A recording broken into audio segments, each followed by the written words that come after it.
Le grand dialogue. Le grand dialogue, l'émission des débats du studio Tamani sur votre radio. Le grand dialogue. De nouvelles irrégularités administratives et financières sont signalées au niveau de nombreux services au Mali à travers le rapport 2020 du vérificateur général, document remis mardi 12 octobre 2021, c'est-à-dire hier, au président de la transition. Mais qu'est-ce qui a changé entre la date de publication du rapport 2019 et celui de cette année? Et ce nouveau rapport est-il un document de plus? Finira-t-il dans les tiroirs comme le pensent certains Maliens? Quelles analyses du contenu de ce document? Le grand dialogue de Studio Tamani pose le débat sur ces questions et nos invités sont Modibo Maoumakalou, économiste, ancien conseiller aux affaires économiques à la présidence du Mali, professeur Clément Dambélé, président de la plateforme contre la corruption et le chômage au Mali, professeur Abdul Karim Djamoutani, économiste enseignant à l'université de Bamako et Mahamadou Djanka, juriste et homme politique. Je suis Mouhamadou Touré, chers invités, auditeurs et téléspectateurs, bonsoir à toutes et à tous et bienvenue. Le grand dialogue. Des irrégularités administratives et financières sont dénoncées dans le nouveau rapport 2020 du Bureau du vérificateur général. Mais l'année dernière également, des irrégularités ont été dénoncées. Professeur Clément Dambélé, aujourd'hui, qu'est-ce qui a changé entre la date de publication du rapport 2019 et celui de cette année? Merci beaucoup, monsieur Touré. Merci tous les téléspectateurs de Toumani Studio Toumani. En fait, ce qui a changé, c'est d'abord l'aspect pédagogique et une fenêtre judiciaire dans ce nouveau rapport du vérificateur général, parce qu'on avait beaucoup critiqué du fait que c'était jusque-là un rapport qui était beaucoup plus basé sur la description des faits. Mais cette fois-ci, on voit qu'il a tenu compte d'un côté plus pédagogique, un côté un peu plus poussé du point de vue d'investigation. On voit qu'il est allé fouiller un peu plus loin. Et deuxièmement, on voit 4 volets qui ressortent beaucoup plus, qui est plus visible. C'est le volet d'information, le volet de formation citoyenne, parce qu'on voit qu'à travers les recommandations, il y a le volet de formation, il y a le volet de sensibilisation. Il donne un sens finalement à son investigation, on le comprend déjà dans l'introduction et dans la conclusion. Et il y a le volet de mobilisation, c'est-à-dire qu'il pousse, on voit qu'il a le sentiment de pousser l'exécutif à aller vers le judiciaire, à dire voilà, je fais mon rapport, mais plus en profondeur, je vous sollicite à mener des poursuites si possible, parce qu'on voit qu'il évoque des possibles dénonciations qui peuvent aboutir à des poursuites judiciaires. Maintenant, qu'est-ce qui n'a pas changé? Ce qui n'a pas changé, c'est toujours l'aspect catastrophique de la corruption. On voit que la corruption change un peu de forme, mais elle continue de façon galopante. Le Mali est de plus en plus un pays corrompu, et malheureusement, on pensait qu'avec tout ce qui s'est passé, les arrestations, les dénonciations, mais on voit que la corruption continue à vivre le beau jour. Et donc, ça veut dire qu'aujourd'hui, il y a un malaise, on va en discuter, il y a un problème, qu'il faut vraiment aller à une vitesse supérieure et peut-être adopter une nouvelle méthode de lutte contre la corruption, parce qu'on voit qu'il y a une nouvelle méthodologie dans l'investigation du Bureau du vérificateur général. Donc en termes de contenu, de stratégie, il y a quelque chose que vous constatez qui a changé, mais par rapport aux faits, la lutte contre la corruption, vous ne voyez pas un changement. Modibo Maoumakalou, est-ce qu'économiquement aujourd'hui, dans la lutte contre la corruption, il y a réellement quelque chose qui change à travers la publication des rapports du Bureau du vérificateur général? Merci bien, M. Touré, et bonsoir à ceux et à celles qui nous regardent, qui nous écoutent. Je pense que ce qui a changé d'abord, c'est en fait le contenu, le nombre de missions déjà. Le 30 octobre 2019, quand le dernier rapport avait été remis, celui de 2019, le vérificateur général avait effectué 31 missions. Mais cette fois-ci, il en est à 22 missions. Bon, évidemment, ils ont expliqué que c'est à cause de la pandémie sanitaire de la Covid qui n'a pas permis de faire un certain nombre de choses.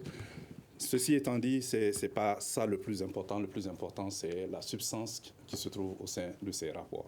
Parce que si on parle de ce bureau de vérificateur général, qui est quand même une innovation dans notre landerneau institutionnel, parce que il faut rappeler que le bureau du vérificateur a été inspiré par le bureau du vérificateur du Canada. Donc, c'est une innovation et en réalité, même le bureau du vérificateur du Canada a été inspiré par le bureau de l'inspecteur général du gouvernement américain. Donc, Le bureau du vérificateur au Mali est une autorité administrative indépendante qui effectue des missions de vérification, de contrôle, de performance, mais aussi un certain nombre de vérifications et d'évaluation des politiques publiques. Parce que, comme vous le savez, c'est la mise en œuvre des politiques publiques qui pose problème. Et lorsque nous parlons des politiques publiques, nous parlons des ressources publiques. Et donc, comme vous le savez, au niveau des finances publiques, qui concernent non seulement les dépenses publiques, mais les recettes publiques, mais et aussi la dette publique, ce sont les ressources des citoyens. Et donc, chaque sou compte. Et la manière dont l'argent public est dépensé, les ressources publiques sont confiées à ceux qui exécutent, qui sont présents dans la chaîne de dépenses, doit être la plus efficace et la plus efficiente possible. Donc, il y a beaucoup de déperditions au niveau de nos ressources au Mali. Et je pense que le bureau du vérificateur joue un rôle essentiel dans cela. Et en réalité, quand vous voyez, c'est parce que les ressources sont au niveau du Mali, nous avons toujours eu un déficit budgétaire. Ça veut dire que nous avons toujours dépensé plus que nous n'avons de ressources. Et pour cela, le supplément est soit emprunté, soit fourni, comblé par l'assistance extérieure. Et donc, il va falloir que nous fassions attention à chaque sou qui est dépensé au niveau des institutions de la République.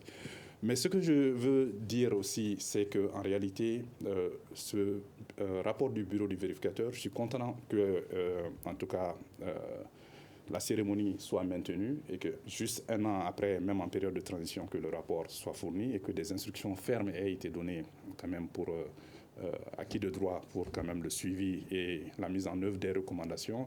Et je pense que cela va permettre d'améliorer un peu la mauvaise gouvernance, je ne dirais pas seulement la corruption. On va y revenir tout à l'heure. Mahamadou Djanka, M. Makalou estime aujourd'hui que le bureau du vérificateur général joue un rôle essentiel dans la lutte contre la corruption, la vérification tout court des actions des services publics aujourd'hui. Qui ne joue pas réellement son rôle dans la lutte contre la corruption? Est-ce que les services juridiques jouent bien leur rôle?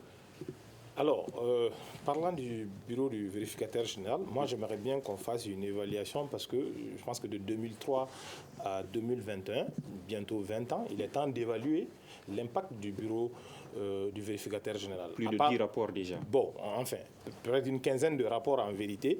Et à part les milliards qu'on entend qui ont été détournés, moi je voudrais bien savoir l'impact du bureau du vérificateur. Je pense qu'il est temps aujourd'hui qu'il y ait une structure quand même qui évalue le bureau du vérificateur général. Mais au-delà du bureau du vérificateur général, j'ai l'habitude de le dire sur ce plateau, je pense que nous avons un problème avec la stratégie globale de lutte contre la corruption. C'est pourquoi je dis qu'il faudrait évaluer le bureau du VÉGAL. Aujourd'hui, notre stratégie est essentiellement axée sur la répression. En fait, on laisse les gens faire et après, on essaye de récupérer. Le bureau du vérificateur intervient a posteriori. Et quand vous voyez l'ensemble des structures de contrôle de l'État que moi je connais, à part le contrôle financier et dans une moindre mesure la DGMP, la Direction générale des marchés publics, aucune structure n'intervient en amont de l'exécution de la dépense publique. Toutes les autres structures sont derrière, en fait, les délinquants financiers, courent après l'argent détourné. Et moi, je doute d'ailleurs, quand vous voyez les chiffres au niveau du pôle économique ou au niveau des autres services, des autres structures de la chaîne pénale, je doute bien des montants récupérés. Peut-être qu'il y a une infime partie qu'on arrive à récupérer. Moi, je pense que globalement, il faudrait revoir cette stratégie-là pour voir qu'est-ce qu'on peut faire en termes de prévention, en termes de prévention en matière de lutte contre la délinquance financière et la corruption. Sans quoi, je pense qu'on va faire 15 autres années, on va faire 15 autres rapports du bureau du VÉGAL à constater malheureusement les faits, mais à ne pas trouver le remède efficace. Il y a lieu aujourd'hui, comme je le disais à l'entame de mon propos, d'évaluer le bureau du vérificateur général. Ça veut dire que vous craignez aujourd'hui que ce document soit un rapport de plus? C'est un autre rapport de plus, malheureusement, qui va aller à la justice aujourd'hui. Peut-être qu'ils vont traiter quelques dossiers sensationnels. Moi, je pense honnêtement qu'il faut arrêter de faire du spectacle. La lutte contre la corruption doit être une stratégie globale, c'est-à-dire qui prévoit un travail en amont, un travail pendant et un travail après. Je ne dis pas qu'il ne faut pas réprimer la corruption et la délinquance financière. Oui, il faudrait réprimer, mais il y a un travail, c'est comme le malade. Mieux vaut prévenir que guérir. Malheureusement, notre stratégie est basée sur la répression. Et moi, tous les pays que je connais, ça n'a jamais marché, uniquement la répression. Monsieur Diamoutene, en termes d'action concrète, est-ce qu'il y a quelque chose qui change réellement avec la publication des différents rapports du Bureau du vérificateur général? Merci M. Touré et bonsoir aux chers téléspectateurs, chers co-débatteurs. Bonsoir, merci pour l'opportunité d'échanger avec vous. Et pour moi, ce rapport, c'est un autre rapport. Un document de plus? Un autre rapport. Expliquez, de quoi il s'agit? Chaque année, le même rapport qui tire la sonnette d'alarme, mais qui devait être suivi des faits. Mais toujours, comme on le dit dans le jargon, le boucan, mais absolument rien. Au fait, comme ils l'ont dit, et tout à l'heure, M. Dianka parlait en amont de contrôle.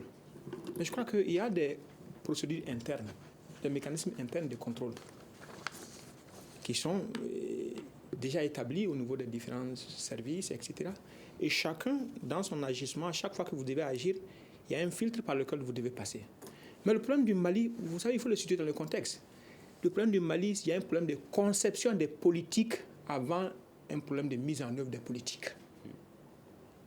Parce que dès lors qu'on conçoit une politique, c'est comme quand mon collègue Clément Damélé va écrire une lettre, il va dire la lettre elle est belle parce que en français, en France, c'est comme ça. Mais est-ce que, conformément à ce que nous sommes, nous en tant que Maliens, nous avions des méthodes de résolution, n'est-ce pas, de lutte contre la corruption ici, que nous pouvions valoriser. Et dès lors que le législateur malien, le juriste malien n'aura pas compris que ces mécanismes-là devraient être formalisés à travers des écrits désormais pour que ça puisse servir de force de loi, on n'en sera pas là. Imaginez le même délinquant financier qui est directeur de service, qui détourne son fonds, mais quand il va au village, il est responsabilisé pour la gestion de quelque chose au niveau de la communauté, il ne vole pas, il ne détourne pas. Donc vous voyez déjà qu'il y a un mécanisme qui nous est propre, qui nous permet de contrôler tout, aussi bien en amont qu'en aval. Quand vous dites le vérificateur général, il est inspiré du Canada et des États-Unis. Mais tout ça encore, c'est deux expériences. Mais le Canadien, c'est un mode de pensée, c'est une philosophie à part. Les États-Unis, c'est un mode de pensée, c'est une philosophie à part. Donc, tant que nous serons toujours dans cette logique-là, il serait toujours difficile que nous puissions... Est-ce que vous pensez que les autorités maliennes n'ont pas compris ce mécanisme traditionnel dont vous parlez, ou est-ce que vous pensez que la prise en compte de ces mécanismes ne les arrange pas? Non, au fait, le problème, ils disent, mais ils n'ont pas encore trouvé la méthode, la manière de prendre en compte, de prendre cela en compte. C'est toute la problématique aujourd'hui. C'est pourquoi quand vous écoutez un peu les Maliens globalement, ils disent « Anga siga en rema ». Parce qu'ils tous se reconnaissent que les méthodes que nous sommes en train d'utiliser, chaque fois ça nous vient d'ailleurs, on dit faites comme ça, sans pour autant que notre comportement de tous les jours ne s'y avec. Donc c'est ça le véritable problème. Il faut concevoir tout ce qui est conçu aujourd'hui. Moi je vous dis une chose. On vous parle quand on parle actuellement de lutte contre la corruption, pour moi elle n'existe pas. Au fait, la corruption doit être combattue dans le cadre d'un système. N'est-ce pas? Dans le cadre institutionnel, ça voudrait dire quoi? Il faut une capacité de prévisibilité, une certaine stabilité. Mais si un ministre doit venir et que lui, il essaie de donner une certaine impulsion et que lorsqu'il part, son successeur vient, on met en stand-by, ça, c'est pas une lutte contre la corruption. Regardez dans les grands pays, même quand vous êtes prétendant à des postes supérieurs, dès lors que votre nom trame dans une situation, automatiquement, c'est le système qui vous démolit. Mais au Mali, il n'y a pas ça. Apprenons à construire un système.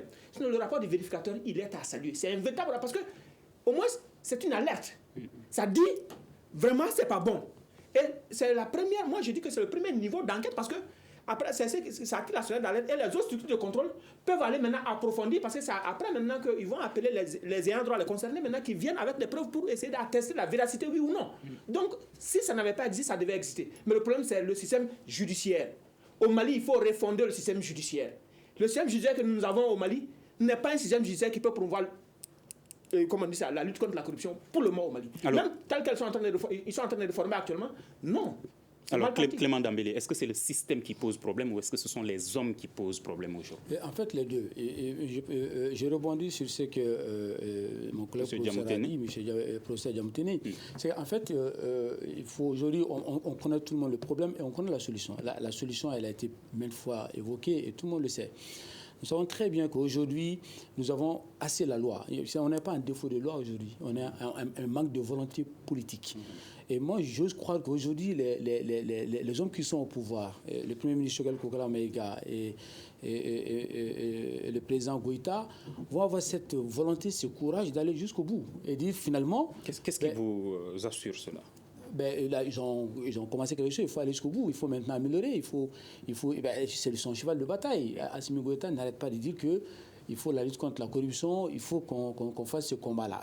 D'anciennes autorités du pays ont également fait ces déclarations. Non, mais la différence, c'est qu'il est dit et il commence, même si certains trouvent que c'est spectaculaire, mais il commence à faire quelque chose. Maintenant, il faut améliorer. Est-ce que vous disiez au début qu'en termes d'action concrète, il n'y a pas de changement par rapport à la lutte contre la corruption? Oui, mais moi, je l'ai dit en termes de volonté politique. C'est-à-dire que concrètement, sur le terrain, on ne voit pas d'amélioration. Mais comme il y a l'expression de volonté et qu'on voit qu'il y a quelques arrestations, entre guillemets, maintenant, il faut procéder, il faut améliorer.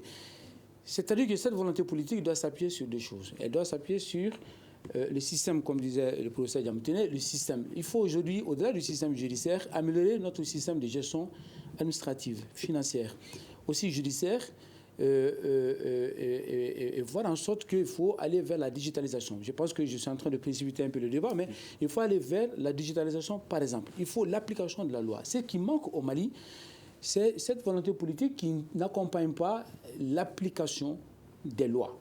Je prends un exemple. Dans le code pénal malien, vous savez que quand vous voulez vous détourner 10 millions de francs CFA, c'est la peine de mort. C'est encore en vigueur. Mais je ne vois pas qui applique la peine de mort, en tout cas la perpétuité pour quelqu'un qui aurait volé 10 millions de francs CFA. On a vu des gens qui ont détourné des milliards. Et au Mali, il y a un système qui n'est pas bon, qui est par exemple, il faut revoir le système judiciaire. Je suis tout à fait d'accord avec Diamantene et Djankav, du fait que... Justement, parce que vous estimez qu'il y a beaucoup de lois au Mali, c'est ce que Diamantene passe également, mais il estime qu'aujourd'hui, que ces textes ne sont pas adaptés aux réalités, au contexte du Mali. En fait, ce n'est pas un problème d'adaptabilité, c'est un problème d'applicabilité. C'est-à-dire tout simplement, même pas d'application, mais d'applicabilité. Essayer de voir comment on peut appliquer justement ces lois-là. Je donne un autre exemple. Par exemple, la prescription. Comment dans un pays où on ne mange pas 3 fois par jour, et dans un pays où on vole 250 milliards estimés c'est le cas au Mali. Le cas au Mali. Et que dans ces pays, on dit que lorsque vous avez volé, au bout de 10 ans, vous n'êtes plus poursuivable. C'est indécent. C'est indécent. Moralement indécent. Si la loi prévoit ça, en tout cas, moralement, c'est indécent.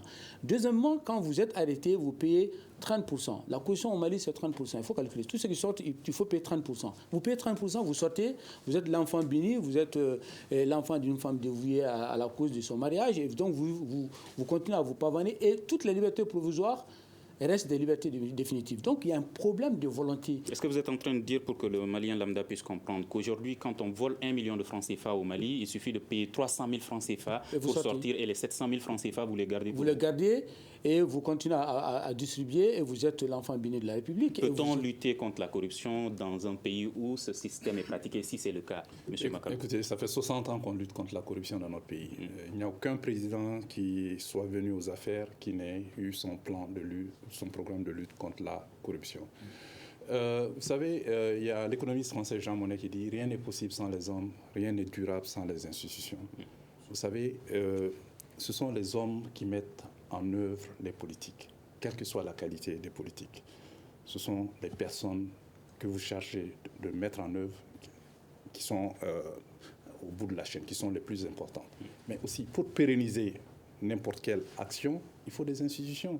Vous avez vu l'instabilité institutionnelle dans notre pays? Il suffit qu'un ministre change, tout le monde change. Du chef de service au planton, on change tout.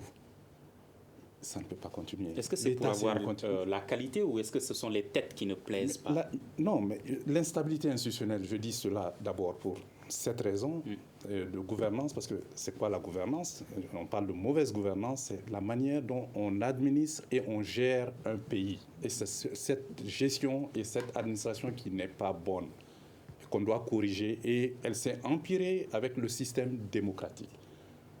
Pas parce que notre système démocratique est imparfait, mais c'est parce que l'utilisation que nous avons faite de la démocratie, la compréhension que nous avons de la démocratie est erronée.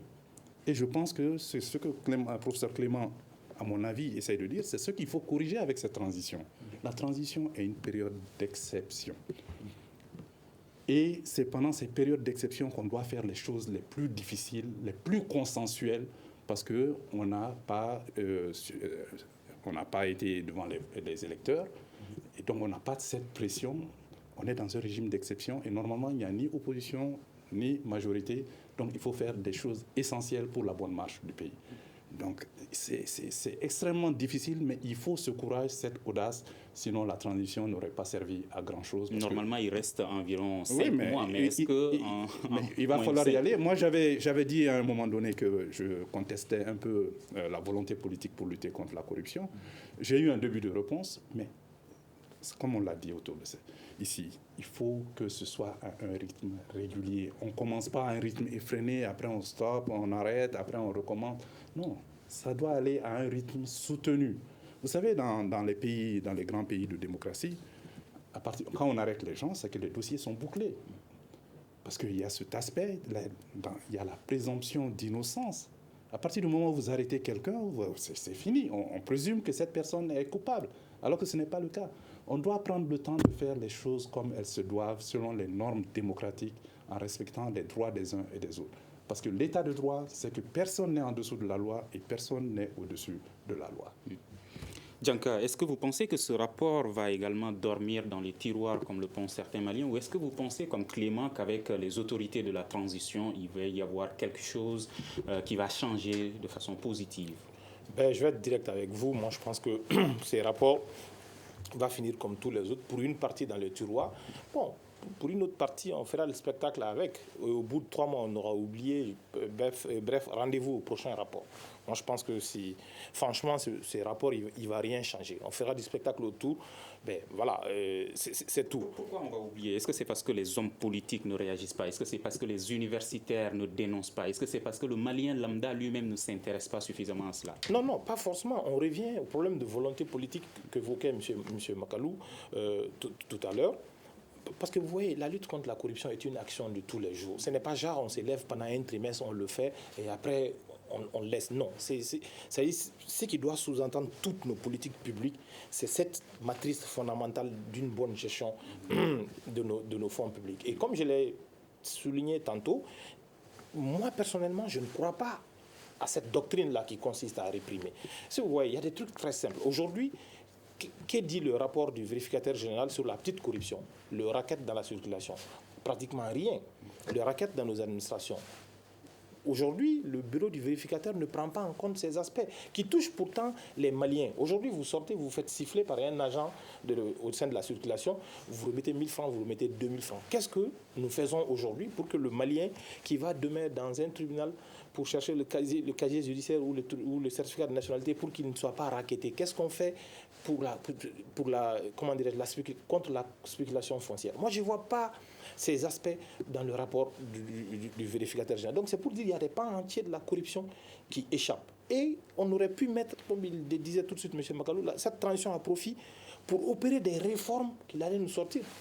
Clément a parlé de digitalisation. Si on va aujourd'hui vers la digitalisation, clairement, il y a des aspects. L'exemple le plus frappant dans la capitale ici, c'est la mairie de la commune 4. Quand, il y a 10 ans, je ne sais pas si ça continue, vous arrivez en commune 4, à la mairie de la commune 4, vous avez besoin d'un papier, vous avez le responsable qui est désigné, le délai et le montant qui est connu à l'avance, tel qu'on le fait au Rwanda pour tous les actes administratifs. Aujourd'hui, qu'est-ce qui nous empêche d'aller vers ce genre de réforme pour soulager la population? Mais tant que moi, je ne vois pas la lutte contre la corruption en termes de prévention d'abord, et de gestion pendant et de répression après les infractions, je ne crois pas à la volonté des autorités. Il ne s'agit pas d'arrêter quelques politiciens, faire du spectacle autour de ça et faire comprendre à la masse qu'on est en train de lutter contre la corruption. Si aujourd'hui on avait cette volonté, moi je crois qu'il y a des fortes autorités de ce pays qui sont citées dans des dossiers qui sont pendants devant la justice. Si cette volonté est réelle, on aurait vu ces autorités répondre de leurs faits, ce qui n'est pas le cas. Je suis vraiment désolé de le dire, mais moi je doute de cette volonté politique. Sans une réelle lutte contre la corruption, peut-on parler de lutte contre la pauvreté dans le pays? Jamais. Moi, je suis économiste. Parce que la corruption, elle s'est faite au détriment de qui? Des pauvres. Parce que ceux qui payent, le policier vous arrête là. Vous pensez qu'un député, un maire, quand il arrête le policier, il paye quelque chose? Non, ce sont les pauvres qu'on appauvrit. Donc la corruption ne fait qu'aggraver. D'abord, la corruption essaie de ponctionner d'abord sur les ressources même de l'État. C'est-à-dire la capacité de l'État à faire face, n'est-ce pas, à ses devoirs régaliens. La corruption ponctionne sur ça. Au-delà encore, les pauvres, la pauvreté les tue. La santé, l'éducation. La corruption, c'est le summum, c'est la sommité même de la criminalité. Mais venons encore. Je fais référence à ce que le professeur Clément disait. Vous savez, et tirons les leçons des dernières années. Ne soyons plus émotifs. Et ce que les structures de la transition sont en train de faire actuellement, c'est du populisme, à des fins politiques. Vous savez, ce rapport-là, ça va leur servir pour arrêter ce qu'ils veulent arrêter. Mais nous, ce n'est pas ce dont on a besoin. C'est salutaire, parce que ça va permettre d'engager des sous pour enflouer les caisses de l'État, arrêter quelques délinquants. Mais nous voudrons désormais qu'on nous mette en place un système, un mécanisme qui garantisse qu'il soit là ou non, que la corruption sera combattue. Mais personne ne voit ça. Aujourd'hui, c'est ce qu'on attend à tous les niveaux. Tant qu'il n'y a pas ça, c'est pourquoi quand j'entends refondation de l'État, je suis à 100% d'accord. Mais qu'on nous dise comment on va refonder. Vous qui êtes là aujourd'hui, qui sommes là aujourd'hui, personne ne peut prédire que d'ici 2 ans, voici comment la corruption sera. Même si lui prend 500, 1000 francs, 10 000 francs, comment il sera pourchassé? Pas du tout. Dès lors que vous ne pouvez pas nous garantir ça, nous, on ne peut pas croire à ce changement-là parce qu'on en a vu assez. Pour preuve, s'il y avait une volonté, c'est d'abord ATT général ATT qui est venu avec le rapport du Végal. Si ceux-là peuvent s'en enthousiasmer, mais ATT qui est à l'origine, lui, on va dire quoi? Donc lui, vraiment, il était aussi visionnaire. C'est-à-dire, ce qu'il faut comprendre, moi je dis encore, essayons de réfléchir toutes nos stratégies de lutte contre la corruption, aussi bien en amont qu'en aval. Les politiques que nous avons sont bien écrites, mais elles ne reflètent pas ce que nous sommes. Est-ce que vous pensez que ça arrange les hommes politiques, les riches? Non, au fait, le problème c'est quoi? Et regardez, vous avez dit quelque chose tout à l'heure. Les riches, ça arrange tout le monde. Vous savez, actuellement, il y a certains qui sont peut-être responsables de ce qui arrive actuellement au Mali. Ils pensaient pouvoir tirer leur épingle du jeu. Mais actuellement, qui tire son épingle du jeu? Personne. C'est de la myopie. Ça arrange tout le monde. Vous avez dit quelque chose. Fait allusion à quelque chose à un moment qui est intéressant. Est-ce que le peuple s'intéresse? Mais je vous dis, c'est ça encore le problème. Les textes de lutte contre la corruption, quel est le peuple qui comprend ça? Souvent même les juristes disent, nul n'est censé ignorer la loi. Mais j'ai dit, mes frères juristes se moquent de qui? C'est de eux-mêmes. Parce que même les juristes eux-mêmes, tant qu'ils ne sont même pas dans la boîte, souvent ignorent des textes. Maintenant, vous voulez lutter contre la corruption. Tout le peuple malien, vous connaissez leur niveau, leur culture. Quand vous sortez Sénoufo, Bambara, Sarakol, on sait dans nos zones, on ne doit pas voler, voici comment on doit faire. Même quand vous êtes le fils du chef du village chez vous, quand vous enfreignez un peu aux interdits, toute la communauté, le chef du village, même toute la communauté vous combat, vous êtes sanctionné, vous-même vous refusez. Maintenant, quand vous prenez des textes, vous importez des textes, vous venez, vous dites tout le monde, personne n'est censé ignorer la loi, personne ne connaît ça. Donc, du coup, même comment traduire ces gens en justice, lutter contre la corruption, personne ne connaît le mécanisme. C'est ce qui fait que lorsqu'une procédure est enclenchée au niveau de la justice, personne ne sait quand ça commence, comment ça se déroule et tout ça. Donc, du coup, on a dans un système que le peuple ne comprend pas. Donc, essayons de trouver un mécanisme que le peuple va comprendre. Parce que je vais vous dire une chose, ayons du respect pour nos parents. Vous n'avez pas me dire que mes grands-parents et mes parents étaient des bêtes qui n'étaient pas en mesure de concevoir un système qui leur permettait de lutter contre la corruption et d'avancer. Pourtant, ils ont tout le temps lutté contre la corruption. Pour preuve, maintenant, on dit quoi? On dit avant, il n'y avait pas de corruption. Mais avant, c'était qui? C'était pas vous qui parlez français ou vous qui parlez arabe comme moi.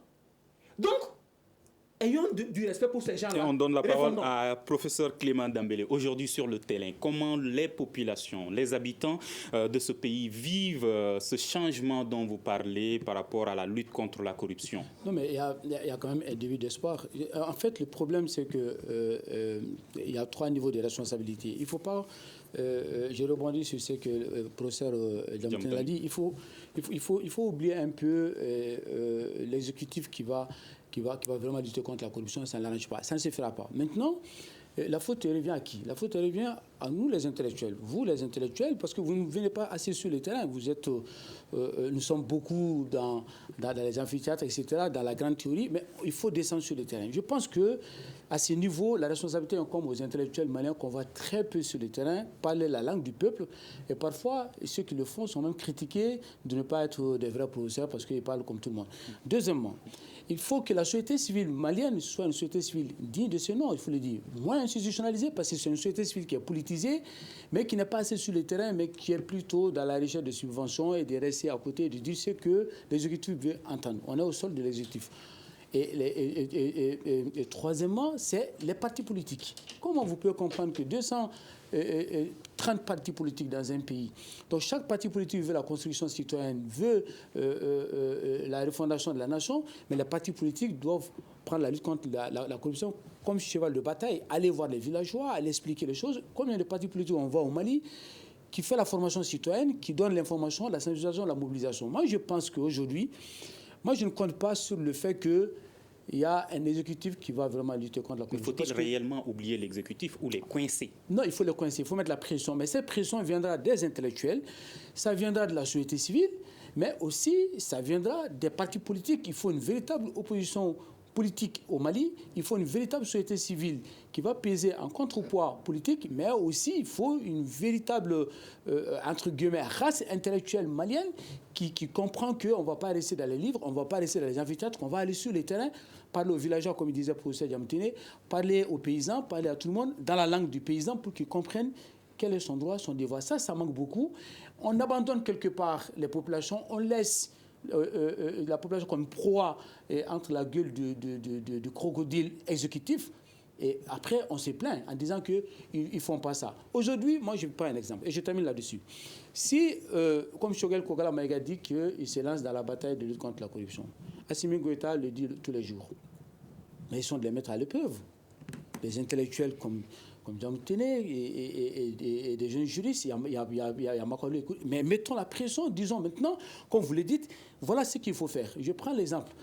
Rapidement. Il faut, par exemple, l'Observatoire des dépenses publiques. Exigeons qu'on mette en place un Observatoire des dépenses publiques qui va être une sorte de coordination entre les différentes structures. Il y en a 8 au Mali, mais qui va avoir aussi la capacité de poursuite, la capacité d'information et de formation, et qui va contrôler directement toutes les dépenses publiques.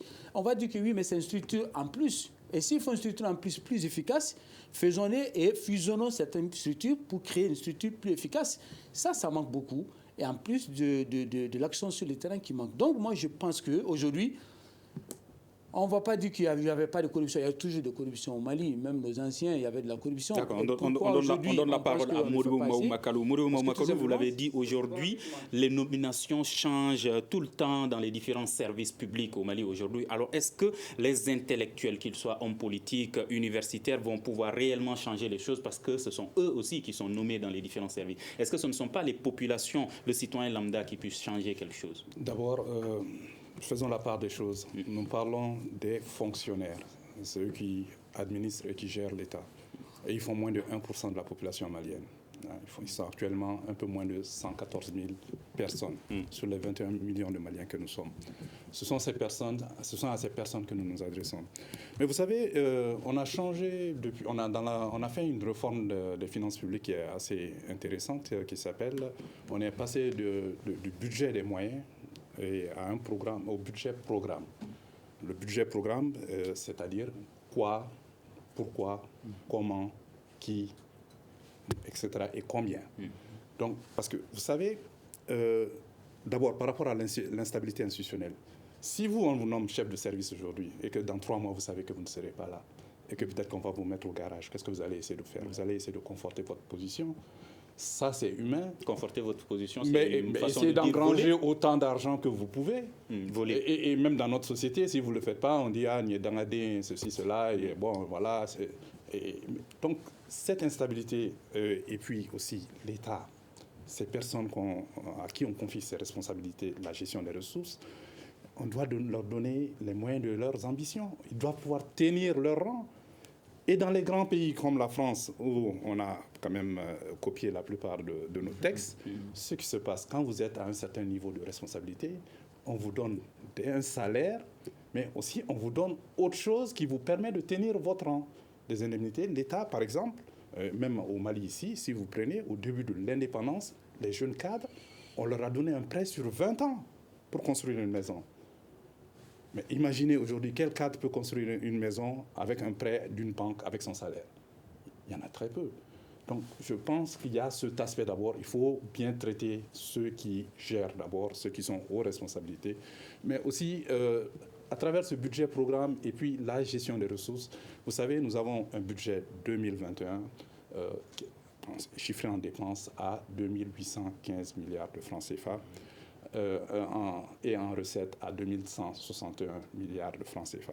Mais écoutez, avec cet argent-là, vous savez qu'un Malien, 42% des Maliens vivent dans l'extrême pauvreté. 2 Maliens sur 3 n'ont pas accès à l'eau potable. Donc, un Malien avec l'extrême pauvreté, cela veut dire que vous vivez avec 180 000 francs CFA par an. Ça, c'est 495 francs CFA par jour. Dites-moi qui peut vivre avec cela. Donc, ceux qui volent, ceux qui faussoient les ressources publiques prennent la part de ces personnes-là. 42% des Maliens. 2 Maliens sur 4 vivent en dessous du seuil de pauvreté. Donc, c'est à ces personnes que nous devons penser. Il a été dit ici, les services sociaux de base, que ce soit la santé, l'éducation et même la sécurité. Nous avons une loi d'orientation et de programmation militaire ici, qui est à 1230 milliards sur la période 2015-2019, ils se sont permis de faire un dépassement de 112 milliards. Bon Dieu, on est où? Et ça, c'est là que la volonté publique doit s'exprimer. Parce que bien vrai que la sécurité et la défense sont une priorité nationale, mais ceux qui se sont amusés avec ces sommes d'argent quand même qui sont l'argent du contribuable malien, mais doivent répondre de leurs actes. Les fonds Covid, pareil. Donc, je ne veux pas rentrer dans les spécifiques, mais je veux dire qu'en réalité, il faut quand même que nous ayons un État responsable. Et vous savez, en matière de finances publiques, il n'y a pas 10 000 choses à faire. Nous avons ce qu'on appelle la redevabilité, l'obligation de rendre compte. Chacun doit rendre compte, que tu sois le neveu ou bien le cousin ou bien le fils de qui que ce soit. Ou le petit-fils de qui voilà. que ce soit. Alors, et le dernier point, c'est la réédition des comptes. Elle est automatique. On n'a pas besoin d'observateurs, on n'a pas besoin de structures. C'est du ressort de l'État de faire la réédition des comptes. S'il n'y a pas de volonté politique aujourd'hui, M. Mahamadou Dianka, comment coincer les autorités maliennes à avoir cette volonté politique, à la mettre à la disposition des Maliens? Je vais rebondir sur ce qu'il disait tout de suite M. Makalou. C'est vrai, hein, on parle beaucoup de la lutte contre la corruption. Il a évoqué le fait qu'on soit en mode budget-programme depuis quelques 4 ou 5 ans déjà. C'est déjà un pas. Mais moi, je pense qu'il faut aller au-delà. Il ne s'agit pas forcément de coincer des autorités. Non. Il le disait tout de suite, M. Diamoutene. Il faut mettre en place des mécanismes qui permettent... D'abord, la corruption zéro n'existe pas. Il faut se dire les vérités. Ça n'existe nulle part. Est-ce qu'il y a un secteur où il n'y a pas de corruption au Mali? Il n'y en a pas un seul. Mais il faut mettre des mécanismes en place qui permettent de minimiser. Aujourd'hui, on parle beaucoup des services de dépenses, mais des services des recettes, la douane, les impôts, les domaines, les autres services de l'assiette. Qu'est-ce qu'on fait aujourd'hui? Alors que il suffit de mettre des contrats de performance en place si le directeur général des douanes ou le directeur général des impôts sait que son maintien en poste à la fin de l'année dépend de la mobilisation de tel montant de recettes. Mais bon Dieu, personne n'ira dans son service pour amoindrir la déperdition des recettes. Personne ne le fera. Le gars est issu de la boîte, il connaît tous les niveaux où il y a une déperdition. Mais qu'est-ce qui nous empêche aujourd'hui d'aller vers les contrats de performance? Moi, si c'est le cas, en termes de recettes, on ne voit pas l'impact. Le DG de la douane, je suis désolé, n'est pas lié, son maintien n'est pas forcément lié à la mobilisation de ses recettes. Absolument. Dans les multinationales que nous avons ici, tous les DG signent des contrats annuels. Si vous n'avez pas atteint vos objectifs à la fin de l'année, votre contrat n'est pas renouvelé. C'est aussi simple que ça.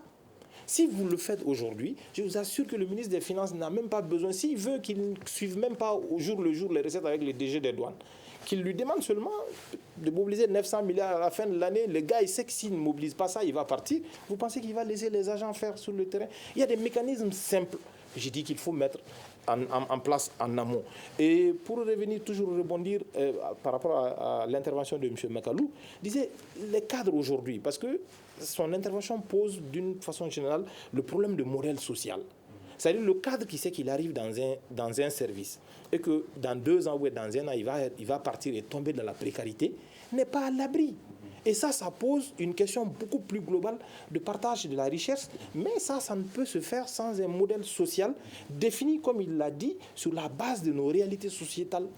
Si on ne le fait pas, on pourra continuer à mettre peut-être 10 000 bureaux de vérificateurs en place. Je vous assure que la corruption va continuer de plus belle. Alors, professeur Djamoutani, le plus grand perdant dans tout ça, le citoyen lambda, qu'est-ce qu'il peut faire pour que cette lutte contre la corruption puisse être une réalité aujourd'hui?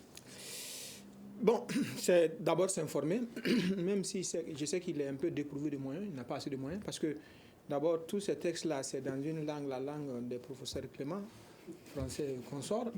Donc, du coup, déjà, l'accessibilité à la matière est déjà difficile. Mais c'est d'abord s'informer et mettre la pression sur les autorités. Parce que même si vous voyez actuellement, les autorités hésitent dans les prises de décision, c'est parce qu'elles ont compris que le Malien actuellement n'est plus pour quelqu'un. Le Malien a des problèmes, il souhaiterait trouver quelqu'un qui puisse résoudre ça. Il te dit tu es beau aujourd'hui, demain tu commences à dévier, après demain il te dit tu es maudit. Donc du coup... Et même à travers les différents combats, les nominations des leaders des différents groupes changent souvent la lutte totalement. Comment mettre fin à cela? Oui, mais moi j'estime, c'est le peuple qui va mettre la pression. Plus on va mettre la pression, les dirigeants seront sélectifs dans la nomination des gens. Parce que le problème du Mali, vous savez, il faut qu'on le reconnaisse, parce que Clément a dit une chose, l'inclusion des intellectuels au niveau de la sphère politique. Vous savez, le Mali a été pris en otage par ce que moi j'appelle des pseudo-intellectuels. Parce qu'il faut faire la distinction entre 2 choses. Je sais parler français, je suis intellectuel, ça fait 2. Français, c'est la langue d'autrui, comme quelqu'un qui sait parler bambara, c'est nouveau, etc. Les gens sont allés, ils ont cherché à apprendre à parler français, mais cette culture, un intellectuel, c'est quelqu'un de cultivé. Un intellectuel, c'est celui-là qui sait servir d'éclaireur pour son peuple. Et donc, il a à disposition son peuple. Mais nos intellectuels, non. Donc du coup, quand ils se servent de l'appareil de l'État, ils servent de l'appareil de l'État comme leur instrument pour se servir. C'est pourquoi, regardez bien dans l'administration du Mali, j'ai souvent l'habitude de dire ça à certains de mes chefs, moi j'ai perçu l'administration du Mali l'administration comme une équipe où le directeur n'est que le capitaine d'équipe, chargé seulement de coordonner. Lui et moi devons travailler pour le pays. Mais regardez aujourd'hui les directeurs, quand ils sont nommés les responsables, ils pensent que tous les agents sont leurs agents. Vous faites ce que je dis, vous faites ce que je veux. Non, c'est pas comme ça. Donc il faudrait réformater. C'est ceux-là qui ont chassé les véritables intellectuels. Quand vous venez dans l'administration, vous voulez leur dire la vérité, mais vous allez croupir.